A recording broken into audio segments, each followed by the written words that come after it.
authority to sign the railroad. And we were contracted with a builder to build this extra room, to add this onto the above the garage. I'm standing right above my wife's car. You're standing right above my car right now. When we had to add this, we had to go ahead and build the interior walls. These are not load-bearing walls, these are just partitions. But with partitions in place, we were able to hang all our benchwork from the wall. That's the design that we chose to use. Then we have our third staging yard down here below. Punches a hole in the wall and comes out over there. As I said, we climb 222 feet in HO, that's 2.5 feet. And 2.5 feet compressed at 2.5 to 1, 1 foot of climb. So if y'all want to move on down the other way, go through a little bit more of it. Then I'm afraid you guys loose and look around, ask me questions, whatever you like.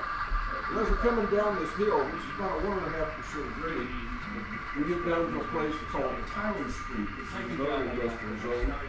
Just around to the left. Tyler Street is the tallest location on our railroad that we do this work. It's almost eye level for most people.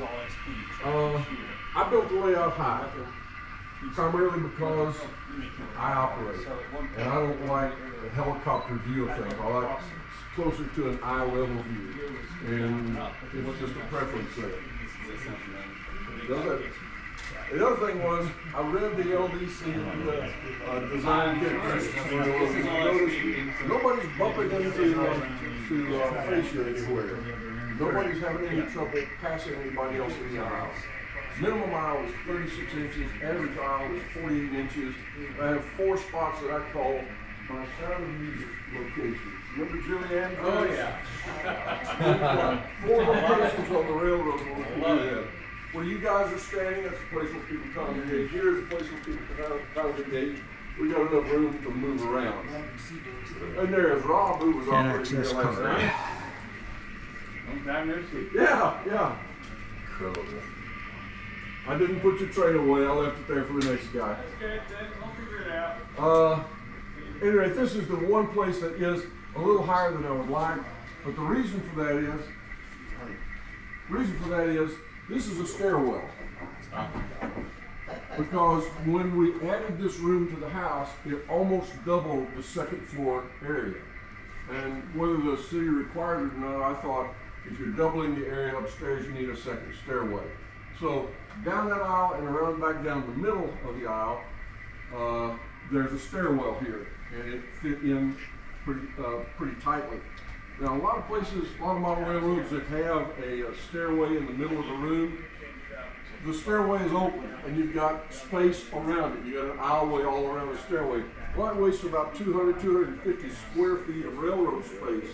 We didn't want to waste that space, so we built above it. In order to build above it, you've got to have 80-inch minimum clearance anytime you've got a doorway. So we had to come up high, and that was the second reason we built the railroad high. So aesthetically and practically. Now down at the other end of the room, most of you guys know who Jerry Bellino was. You know the name Bellino Loop? You've heard of Bellino Loops? Well, look at the LDC book and it'll tell you about it.